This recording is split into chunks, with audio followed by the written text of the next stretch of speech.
Hey guys, welcome back to another video of Motivist. भाई आज हम बात करने वाले हैं स्कॉर्पियो एन के बारे में।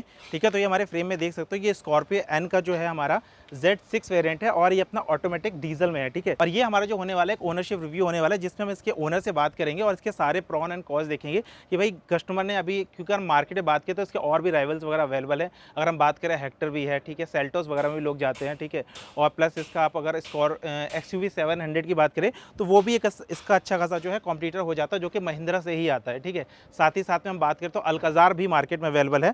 बट अगर कस्टमर ने इसको Z6 को अगर लिया है, ऑप्ट किया है, तो उसके पीछे रीज़न क्या है, तो वही सारी चीज़ें ना हम इसमें फाइंड आउट करेंगे। तो ज़्यादा टाइम वेस्ट नहीं करते, डायरेक्टली इसके ओनर से बात करते हैं और सारी चीज़ें हम फाइंड आउट करते हैं। तो हमारे साथ है मिस्टर सवरजीत जी। हेलो सर, कैसे हैं सर? एकदम बढ़िया। ओके, सो अभी आप सर थोड़ा सा लॉन्ग ट्रिप वगैरह भी मार के आए हैं इस गाड़ी के साथ में, है ना? हाँ, मैंने इसमें काफ़ी लॉन्ग ड्राइव की है। अच्छा, लगभग 1200 किलोमीटर की ड्राइव कर चुका हूँ। एक बार में 1200?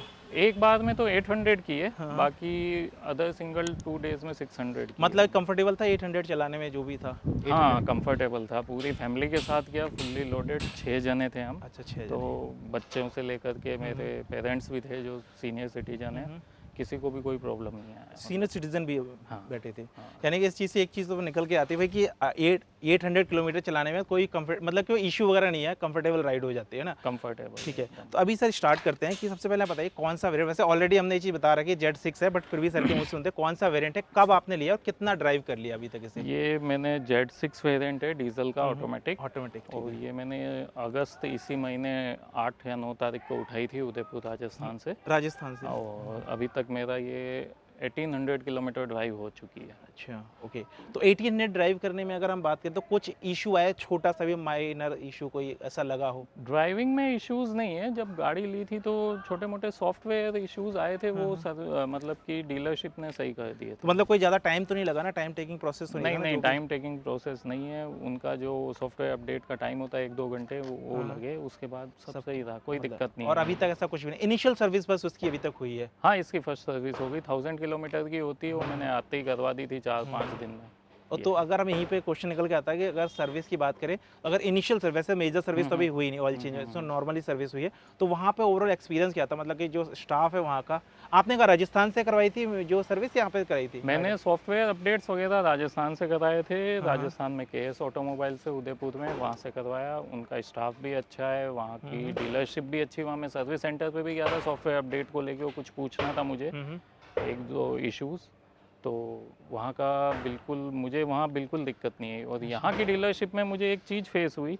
वहाँ मैंने देखा था कि एक दिन की 30 या 40 गाड़ियाँ लगती है। उनका एक वो होता है चार्ट टाइप, वो सामने डिस्प्ले में होता है। यहाँ मैंने देखा एक एक बंदे के पास 10-10 गाड़ी होती है। ओके। तो आप मान लो 10 है तो 120-30, और उसका साइज भी, एरिया भी छोटा था यहाँ की डीलरशिप का। तो मैंने वहाँ बोला भी उससे कि आप कैसे हैंडल करते हो, एक जना 10 गाड़ी में कम से कम 3 प्रॉब्लम भी होगी, 30 आप कस्टमर को शाम तक देनी, आप कैसे हैंडल करते हो?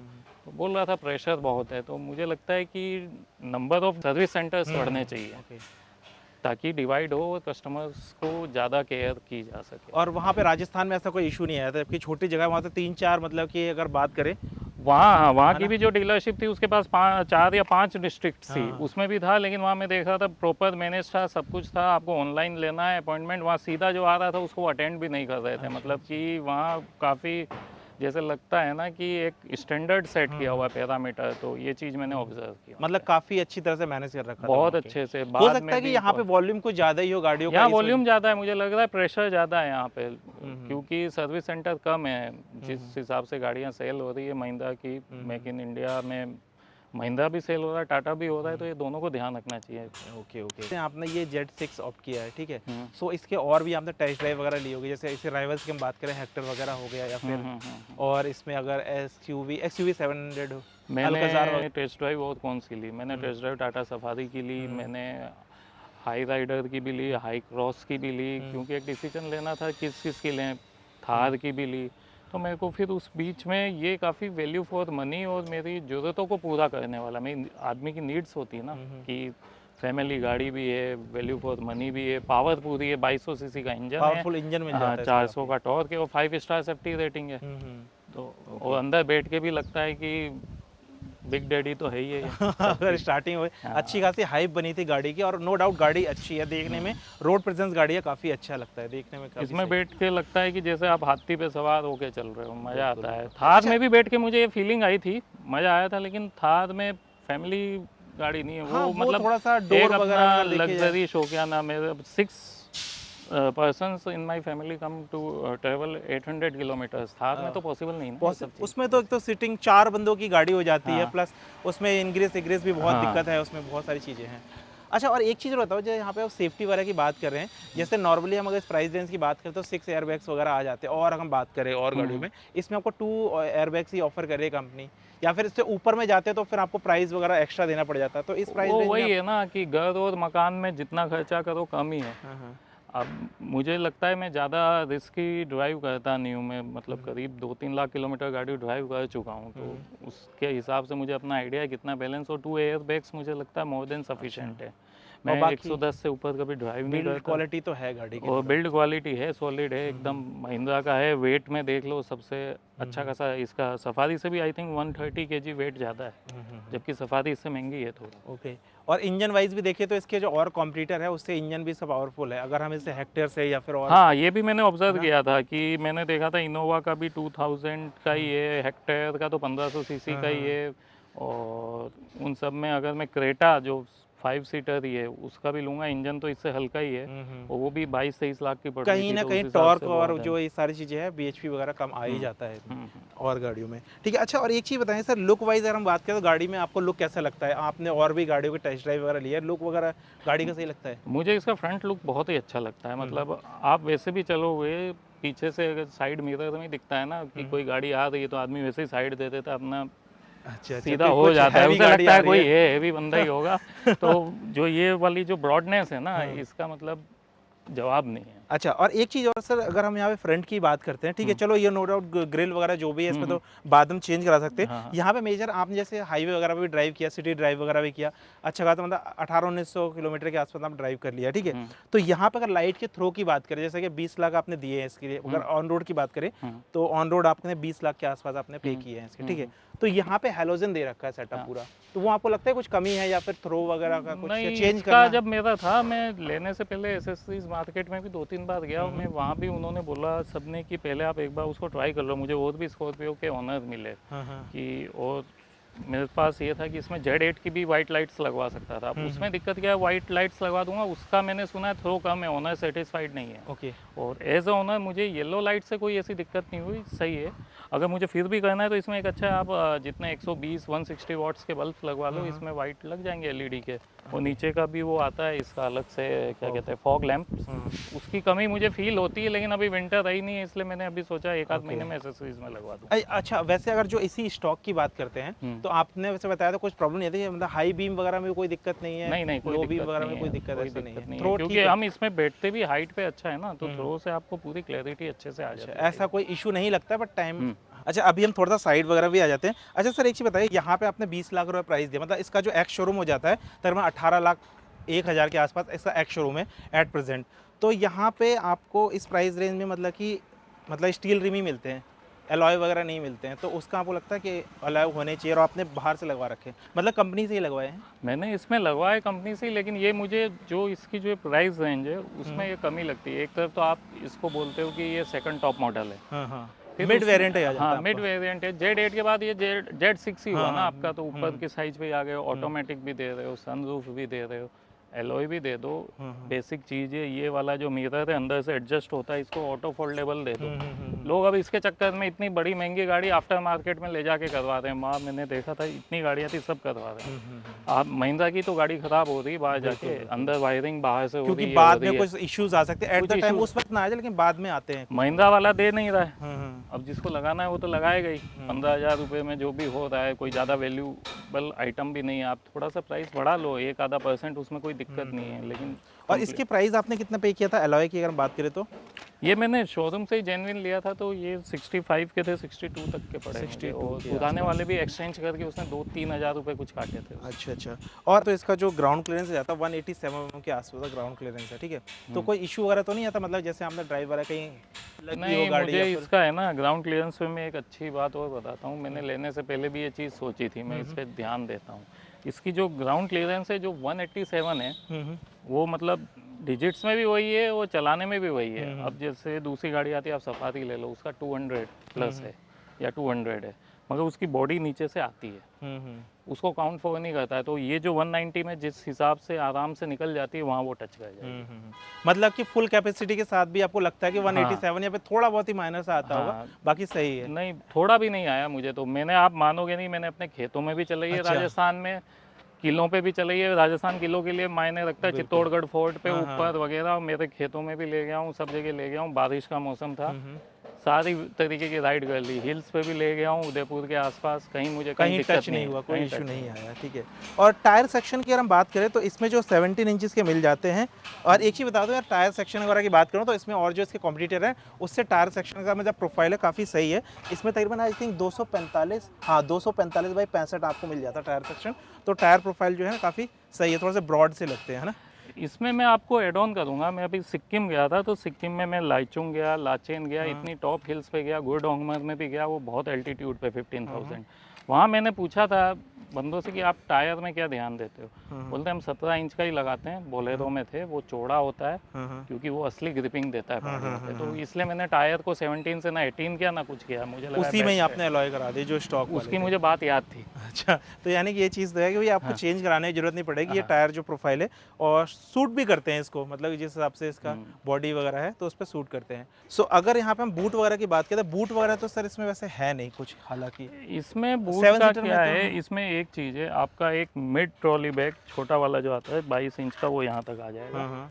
बाकी लैपटॉप बैग इधर आ जाएगा, एक इधर आ जाएगा। बाकी आपको पीछे अगर फिर इसको इसको रिक्लाइन भी रिक्लाइन करोगे तो फिर ज़्यादा आ जाएगा, 400 तक की कैपेसिटी हो जाती है। इसमें रिक्लाइन करने का क्या है इसको, मतलब ये तो एक तो यहाँ से होगा, एक यहाँ से है, एक स्ट्रैप ये है। ज़्यादा लोग नहीं हो तो ये, और बाकी ये ये हो तो ये पूरा हो देखो आपका। तकरीबन इसमें आपको 400 लीटर के आसपास का बूट स्पेस हो जाता है। अच्छा खासा बूट स्पेस है, अच्छा खासा 5 है, लोग आराम ट्रेवल कर रहे हैं, ठीक है। अभी और मैं अगर इसको- 6 लोग भी हैं तो बीच में 3 आ जाते हैं, पीछे आराम से इसको आप साइड में थोड़ा रख लो, बच्चे आराम से पीछे बैठ जाते हैं, कोई दिक्कत साइड में भी नहीं। रख सकते हैं ना। इसमें लेकिन एक चीज़ ध्यान रखने की है, अगर आप यहाँ कोई बैग रख रहे हो तो स्काई बैग वगैरह रख रहे हो तो आपको सीधा नहीं रखना है, वरना ये लॉक हो जाएगा, फिर आपका ये गेट चीज़ लॉक हो जाएगा। और ये मेरे साथ ये दिक्कत आई चीज़ सर थी ने यहाँ पे, फेस की है, तभी और सर मेरे को आपको सर्विस बता सेंटर जाना पड़ा था, तो काफ़ी उसमें ना परेशानी होती है। आप ट्रेवल पे हो, यहाँ बैग रख दिया, हाथ भी नहीं जाएगा क्योंकि यहाँ से ये लीवर खींचेगा। तो महिंद्रा को या तो यहाँ बटन देना चाहिए था, हाँ, बटन दबाया हो गया जो भी है। क्योंकि अगर ये आपका मतलब रिलीज नहीं होगा ना तो फिर ये लॉक हो जाएगा, अनलॉक नहीं होगा, फिर लॉक हो जाए, फिर वही डेंटर के पास जाना पड़ेगा। हाँ, क्योंकि ये चीज़ें आपको ध्यान देने वाली है, ठीक है। और ये डस्ट पीछे से, इसका जो शेप ऐसा है ना, डस्ट बहुत पकड़ता है। अच्छा। लेकिन मेरी तो अंडरग्राउंड पार्किंग है, ऑफिस में भी अंडरग्राउंड है, तो मुझे दिक्कत नहीं है, मगर यही दिक्कत है। अभी भी देखो यहाँ पे भी आई गई डस्ट, ठीक है। एक चीज़ और सर कि जैसे यहाँ पे अच्छी, मतलब अगर लेंथ की बात करें तो अच्छा खासी इसकी गाड़ी की लेंथ वगैरह, वैसे रियर में तो आपके एसी मेरी लेंथ तो हाँ ज़बरदस्त है ना, रियर में तो एसी वेंट्स दिए हुए हैं। हाँ। अगर यहाँ पे थर्ड रो की बात करें तो एसी वेंट्स है थर्ड रो में।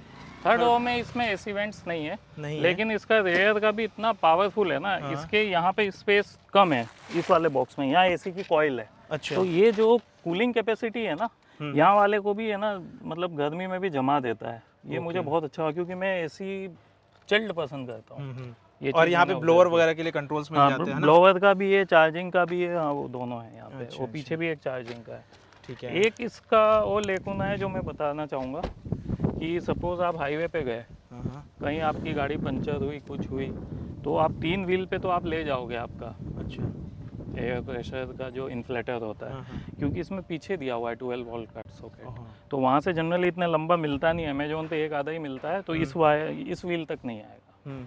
तो ये ड्रॉबैक है। जनरली गाड़ियों में बीच में होता है 12 वोल्ट का, या यहाँ होता है। अच्छा, इनको यहाँ एक पे देना 12, चाहिए अच्छा था। 12 वोल्ट दोनों जगह नहीं है। अच्छा, दोनों। इस चीज़ों में मतलब कि छोटी से छोटी गाड़ियों में भी दिया होता है, पता नहीं महिंद्रा वालों से कहाँ क्या सोचा उन्होंने, या तो सोचा पंचर ही नहीं होगा। वो तो यानी कि अगर एक 12 वोल्ट का सॉकेट अगर मिड में होता है या फिर आगे भी होता है यहाँ पे तो ज़्यादा बेटर है। अब उसके लिए क्या मुझे सर्च करना पड़ रहा है कि मिल जाएगा, एक मुझे दिखा है 12 में मतलब 4 मीटर का, तो वो आ जाएगा, लेकिन ये दिक्कत है। अच्छा, तो जैसे हमने एसी की बात करी थी, एसी मतलब कि ठीक है, कोई इशू नहीं आता अच्छा है एसी, एसी, ठीक है ना? नहीं, बहुत बढ़िया है। कैबिन वगैरह चिल्ड हो जाता है, हम्म। ठीक है। अच्छा, और यहाँ पे अगर हम यहाँ पे स्टीयरिंग वगैरह की बात करें, हम्म। तो स्टीयरिंग का फीडबैक कैसा है? मतलब आपने तो ड्राइव किया है, मतलब लाइट है स्टीयरिंग, रिस्पॉन्सिव है? इसका स्टीयरिंग सिटी में तो काफ़ी सॉफ्ट रहता है, हम्म। हाईवे पे जब आप 80 पे कांस्टेंट चलाते हो तो खुद ही एडजस्ट होके हेवीनेस आ जाती है। क्रूज उसके कंट्रोल बावजूद वगैरह भी है? आपको लगेगा कि थोड़ा तो हेवी दे दे लगेगा ही, हम्म। क्योंकि हमें वो फील होता है कि छोटी गाड़ी चला रहे हैं, इतना अच्छा। मतलब लाइट और मज़ा आता है चलाने में। और हाईवे पे खुद एडजस्ट करता है, लेकिन सही है, और क्रूज कंट्रोल है इसमें। सस्पेंशन वगैरह का फीडबैक कैसा? सस्पेंशन सही है, स्मूथ सस्पेंशन साइड इसका है? रॉक सॉलिड है, बहुत बढ़िया अच्छा। है इसका। और बाकी इसमें जो एक कमी है अंदर, क्योंकि सब में कुछ प्लस होता है माइनस ही है, इसमें बॉटल्स ज़्यादा आप नहीं रख सकते हो, एक एक जो लीटर की रख स्पेस है। सकते हो, वो स्पेस का इशू है। मगर इंडिया में क्या है ना, आदमी एडजस्ट हो जाता है। हाँ वही है ठीक है। कंपेयर टू, क्योंकि मैंने वो देख लिया था ना, इनोवा को भी देखा था, सफारी को भी देखा था, उनमें स्पेस बहुत अच्छा है। हाँ, आपने इसमें चिप्स थोड़ा सा वगैरह, मतलब अब यूटिलिटी मैं के इसमें स्पेस बोतल वगैरह। रखूंगा तो चिप्स का पैकेट नहीं रख सकता, कुछ नहीं रख सकता बच्चों के लिए, तो फिर पीछे मुझे एक आध बैग अलग से रखना पड़ेगा जब फुल फैमिली होगी। अच्छा, कप बोर्ड 4 वगैरह जने तो इसमें? दिक्कत हाँ, नहीं है। ठीक है ठीक है। अच्छा, और अगर यहाँ पे हम बात करें इसके अलावा, तो मतलब कैबिन नॉइज़ वगैरह में कैसा है? मतलब कि अगर जैसे डीजल आप चला रहे हैं, डीजल इंजन, तो इसके डीजल कैसा साउंड सिस्टम में एक फीचर है, मैं भूल गया, उसमें क्या होता है कि ये इंजन की नॉइज़ के हिसाब से म्यूज़िक की नॉइज़ भी कम ज़्यादा कर देता है। तो आपको कितना भी ड्राइव कर लो, आपको इंजन नॉइज़ उतनी आती नहीं है। नॉर्मल लाइक पुरानी पेट्रोल कार्स थी, उनसे भी कम आती है। अच्छा अच्छा, मतलब कि ऐसा कैबिन में नॉइज़ वगैरह बिल्कुल इतना नहीं है, कुछ नहीं मैंने है? तो इतना लंबा ड्राइव किया ना, मुझे नॉइज़ से सबसे ज़्यादा नफरत है गाड़ी अच्छा, में। तो मतलब कि रिफाइनमेंट है इंजन में बहुत काफ़ी सही ना? रिफाइनमेंट है। अच्छा, और अगर यहाँ पे जैसे म्यूज़िक वगैरह की आपने बात करी थी, इसमें 4 स्पीकर आ जाते हैं, है ना? तो स्पीकर का आउटपुट कैसा है? स्क्रीन तो अच्छी खासी मिल जाती है इसमें। स्पीकर का पहले मैंने सोचा था शायद मुझे चेंज कराना पड़े, देख के भी आया था मार्केट में, लेकिन मुझे अब कोई कमी फील नहीं होती है। अच्छा, मतलब आउटपुट सही है स्पीकर का। आउटपुट से ये 3-4 मोड्स हैं, तो उसमें एक डिजिटल डॉल्बी मोड में मेरा पूरा हो जाता है। अच्छा, वैसे गाड़ी में कुछ मोड्स वगैरह आते हैं ना? हाँ आते हैं इसमें। कितने मोड हैं इसमें? इसमें है जिप, जैप, जूम है। जिप आपकी सिटी ड्राइव के लिए, और जैप आपकी नॉर्मल, और जूम जो स्पोर्ट्स मोड होता है। Sports mode. तो स्पोर्ट्स में कभी आपने ट्राई किया है? मैं बहुत ज़्यादा स्पीड में चलाता नहीं हूँ, बीच में किया था एक बार जैप, वो कुछ मुंबई feel हुआ? एक्सप्रेस वे पे। नहीं, उसमें पावर तो पकड़ ही पावर तो लेता फील है होती है ना, ना? मगर मुझे कंफर्ट नहीं होता 110 के। इंस्टेंट आपको ऐसा फील होता होगा कि हाँ, थोड़ा वो सा पंची एकदम हो से जाता है इंजन। जैसे कि नई जान आ गई होती है ना, टाइगर की तरह भागने लग अच्छा। जाती है। हाँ, पावर और दिखाता एनी है। हाउ जो है माइलेज वगैरह तो थोड़ा सा ड्रॉप होता ही हाँ, है जब माइलेज इसको। ड्रॉप होता है, माइलेज का भी आप पूछोगे, सिटी में ये दे रही है करीब 11-12 का दे रही है, 12 के आसपास। और हाईवे पे इसने मुझे 17 का दिया था। 17 का? 16 तो ये क्लेम करता है, 17 का दे दिया। यानी कि काफ़ी सही है अगर हम लेकिन देखते हैं। मैंने मैक्सिमम उसमें जैप मोड में चलाई थी, जूम में चलाई नहीं थी। 80% ड्राइविंग मेरी हाईवे की 80 to 100 इसका के जो बीच में। इकोनॉमी है वो क्या जिप है जो जिप है ना? इसकी जैप, हाँ जैप में होगी, जैप। बीच में। अच्छा अच्छा, मतलब कि माइलेज वगैरह से आप सेटिस्फाइड है? इतनी बड़ी गाड़ी अगर लेकर देखते हैं तो माइलेज वगैरह ठीक है? हाँ माइलेज ठीक है, 2200 सीसी का इंजन है ना? डीजल का है, तो ठीक ही है। और गाड़ी को कोई स्ट्रगल भी नहीं करना पड़ता होगा खींचने में? अच्छा, बिल्कुल भी पावरफुल। नहीं, स्पीड ब्रेकर वगैरह आते हैं। मेरे पास पहले सीडेन थी, अमेज थी, उसमें ध्यान रखना पड़ता था कि भैया ब्रेक लगा रहे हो ये, इसमें तो पता ही नहीं लगता है कहाँ आया गया। अच्छा, एक चीज़ और पूछूंगा सर कि सडन आपने इससे पहले जैसे बताया था कि होंडा की आपने ड्राइव की थी, वो कौन सी अमेज वगैरह थी आपके पास, है ना? तो उससे पहले आपने कौन सी ड्राइव की थी? उसके पहले मेरे पास मारुति की थी, रिट्स थी। रिच थी। तो इसमें मतलब इससे पहले आपने जैसे हैचबैक चलाई है, फिर आपसे सेडान में आया है, हम्म। फिर अभी आपने एसयूवी में, तो सडनली सेगमेंट एकदम चेंज हुआ है, तो उससे आपको कुछ मज़ा भी आया होगा? मतलब रीज़न क्या था? मतलब फैमिली का कुछ था कि यार? फैमिली साइज भी बड़ी हो गई, पहले हस्बैंड वाइफ जाते थे, मदर फादर रहते थे कभी ड्राइव पे, अब बच्चे भी बड़े हो गए, और मुझे कुछ ये जो प्राइस सेगमेंट है ना, इसमें आजकल तो वैसे मिड सेगमेंट की आ रही है, फिर मैंने देखा ये अच्छा है, दोनों मल्टीपर्पज़ सॉल्व कर देगा, इससे कोई सिटी के लिए भी दिक्कत नहीं सही है, स्मूथ ड्राइव कहीं भी हो। मैं पहाड़ियों पे बहुत जाता हूँ, तो वहाँ के लिए द बेस्ट है। अच्छा, फाइनली सर एक चीज़ और पूछूंगा कि जैसे आपने ये जो लिया, आपने बोले थार बुक कराई थी, ठीक है, उसको कैंसिल करने के बाद आपको बहुत ज़्यादा वेटिंग भी आपको फेस करनी, वेटिंग में आपको गाड़ी मिली नहीं थार, तब आपको जाके कैंसिल वाली गाड़ी आपको मिल गई थी, तो आपका डिसीजन, ओवरऑल डिसीजन कैसा रहा इसको एकदम सडनली बुक करने का, और आप सेटिस्फाइड है कि नहीं है? मैंने जनवरी में थार बुक कराई थी, हाँ। और पहले मुझे कहा था 6 मंथ्स में हो जाएगा, अगस्त में भी वो बिल्कुल क्लियर वो नहीं अभी थे। 4x2? हाँ 4x2 वो क्लियर नहीं थे, प्राइस उसके 1.5-2 लाख बढ़ गए थे, वो भी डीजल वाली थी, मैनुअल थी। और ये उन्होंने तब थार की मैं कैंसिल करवा रहा था, उन्होंने कहा कि ठीक है सर कर देते, हम भी कुछ नहीं बोल सकते, सब महिंद्रा के हाथ में है। तो मैंने पूछ लिया कि आपके पास कुछ आया हुआ है क्या, तो उन्होंने कहा Z6 आई हुई है, आपको सही लगती है नाइट को देख लो ब्रोशर, हम कल तक आपके लिए होल्ड कर लेंगे, क्योंकि आज ही ओपन मार्केट हुई है। ठीक है। तो मैंने रात को पढ़ा इसके बारे में सब कुछ, मैं दूसरी गाड़ियाँ तो इतनी देख ही चुका था, फिर मैंने कहा ये तो गो फॉर इट गाड़ी है। हाँ। मतलब मेरे को तो तभी लगा था कि ये बेस्ट डिसीजन है, और अब तो मुझे फिर उस पर मतलब कि डाउट ही नहीं है। और लकीली आपको ब्लैक कलर ही मिल गया। हाँ, मुझे ब्लैक की चाहिए था, थार भी ब्लैक थी, मुझे डार्क कलर पसंद है। ब्लैक कलर में इसकी अलग से ही प्रेजेंस आती है, एकदम ना सॉलिड लगती है। कि आपने जो Z6 ऑप्ट किया, ठीक है, अगर आपकी फैमिली फ्रेंड वगैरह कोई भी आपसे एक एज ए सजेशन मांगते हैं कि आपने इसको ड्राइव कर लिया है, ठीक है, और उनका 20 लाख का बजट है, तो आप क्या उनको, अगर हम 15 से 20 का ही बजट लेके चलते हैं, बिकॉज अगर हम बात करें इसका Z2 या Z4 जो है आपका 15 16 17 से स्टार्टिंग हो जाती है, तो आप स्कॉर्पियो एन जो है सजेस्ट करते हैं, एक अच्छा खासा पावरफुल इंजन मिल जाता है जिसमें। मैं उनको बोलूँगा कि अगर आपको मिल रहा है, पहली बात तो इस पे वेटिंग बहुत है, बहुत ज़्यादा है। अगर मिल रहा है तो बिना सोचे ले लो। इस प्राइस में आपको डीजल की 2200 सीसी की इतना बढ़िया ऑटोमेटिक इंजन, सनरूफ वगैरह, थोड़ी बहुत तो ऊपर नीचे चलती है, किसी गाड़ी में नहीं मिलेगा। अच्छा। कुछ उसने प्लस किया है तो कुछ माइनस किया है, बस यही है। बाकी और डिसीजन आपका? डिसीजन बहुत बढ़िया रहेगा जिसका भी, और जो एक आध चीज़ें कॉस्मेटिक कम लगती हो तो आप आफ्टर मार्केट बाद में लगा आफ्टर सकते मार्केट हो भी आराम करा से। सकते हैं। ठीक है, चलो तो फाइनली यार ये था हमारा एक छोटा सा ओनरशिप रिव्यू, और काफ़ी सर ने अपने डिटेल्स वगैरह बताया। इवन आपको ये भी बता दें पीछे जो आपने सर ने जो फेस किया था वो सारी चीज़ें भी बता दी है, ठीक है, कि उस चीज़ का आप ध्यान रखो, ठीक है, बिकॉज बहुत सारी वीडियो में ऐसा होता है ना, जो यूट्यूब में वीडियो पब्लिश वगैरह होती वो छोटी छोटी चीज़ें नहीं बताते हैं, कि अगर ये चीज़ तो बता दिया लेकिन इसके नहीं, मतलब इससे आपकी नेगेटिव क्या जर्नी हैम्पर हो जाती है। हाँ, मेरे को तो बिल्कुल। फेस करना पड़ा ना, बीच में अटक गया था, सारा शेड्यूल होता है, हमें कहाँ जाना है, कैसे जाना है, पूरा लगेज है, और गाड़ी लेते हैं हम कन्वीनियंस के लिए। बिल्कुल। कुछ भी उस लेने के बाद अगर आपको कहीं भी कुछ इनकन्वीनियंस हो जाती है तो आपका जो भी आपने खर्चा किया बेकार है, तो इसलिए वो तो सब भाई चीज़ें ये ध्यान सॉरी रखनी छोटी छोटी चीज़ें आप ध्यान रखिएगा, ठीक है, कि आप रेयर में रखते हैं तो उसे अनलॉक करने के लिए एटलीस्ट वो जगह होनी चाहिए, ठीक है, कि ऑटो अनलॉक हो जाए, ठीक है। तो ये सारी चीज़ें थी यार। आई होप आपको वीडियो पसंद आई हो। अगर वीडियो पसंद आई तो इस वीडियो को आप शेयर कर दें, जो आपके फ्रेंड है जो कि एक अच्छा एक SUV देख रहे हैं 7 सीटर अपनी फैमिली वगैरह के लिए, तो उनको ये वीडियो ना शेयर कर सकते हो। तो आई होप सर के एक्सपीरियंस से उनको एक अच्छा डिसीजन लेने में हेल्प मिल जाए, ठीक है। तो फिर मिलते हैं किसी नेक्स्ट वीडियो में, तब तक के लिए take care, bye bye, stay safe, be healthy, be safe. Thank you so much sir, thank you so much, thanks for coming.